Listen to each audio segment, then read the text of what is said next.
Lena Waithe's MTV award show look pays homage to a civil rights heroine. As an actress, producer and screenwriter, Lena Waithe wears many hats, but she may be best known as a game changer. Waithe made history last year as the first African-American woman to win an Emmy for comedy writing, thanks to her work on Netflix series Master of None and, in particular, for an episode based on her personal experience of coming out as a lesbian. She's currently writing and producing the forthcoming TBS television show 20s, while mentoring a diverse group of young writers.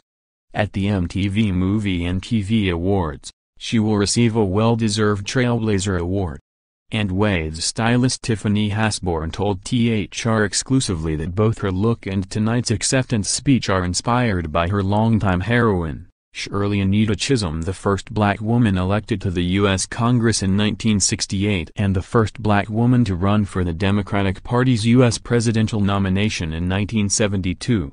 It was announced that Lena was getting this award, and before I could even say, "Hey, let's do this," she came to me and said, "Shirley Chisholm was the inspiration behind my speech, so we need to figure out what to do with this image. Let's put something together," says Hasborn of the hoodie Waithe is wearing with an image of Chisholm on the front.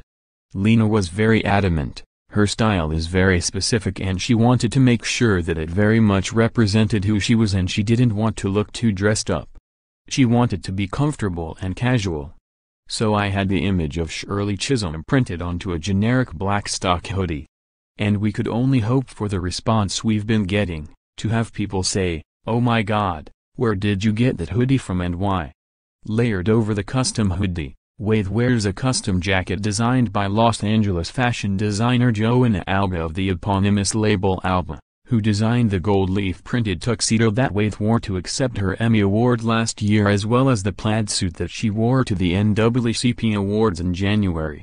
Alba also counts Dwayne Johnson, Magic Johnson and Russell Westbrook as clients. "JoJo came to me and said, 'I want to dress her for this,'" says Hasborn. "And I said, she doesn't want to wear a suit, but maybe a jacket?" Originally this jacket had a floral design on the sleeves and, Lena isn't against florals, but we wanted to take this great jacket and create something that was more specific to her and culturally influenced. Joanna imported different African print fabrics and the patchwork was part of making a little nod to the culture. We even made a fabric board that you can see on my Instagram page, and, as busy as she is, Lena weighed in and we selected the fabrics that we liked the best. She's wearing black Hudson jeans, and even then she said, "I didn't think of wearing jeans, but we did a black moto jean for a more polished look with the jacket and the sweatshirt," says Hasborn. Don Crowley, designer of streetwear brand Just Don, known for its collabs with Nike Air Jordan, even gave her a pair of his unreleased sneakers because she's a sneakerhead. She has a whole room at home just for her sneakers and there's not enough space. So even down to her footwear, we wanted to indicate what a trailblazer looked like. No stranger to making political fashion statements, Waithe wore a rainbow-colored cape to the Met Gala in May, making a point about LGBTQ rights during the Heavenly Bodies exhibition and gala inspired by the Catholic Church. In the past year, since the Emmys, we really wanted to define a look that's true to who she is, says Hasborn. She's a proud gay woman who wears men's clothing. And she's young and hip and in the know. So for her, it was about how to incorporate who she is into these events to keep everything authentic.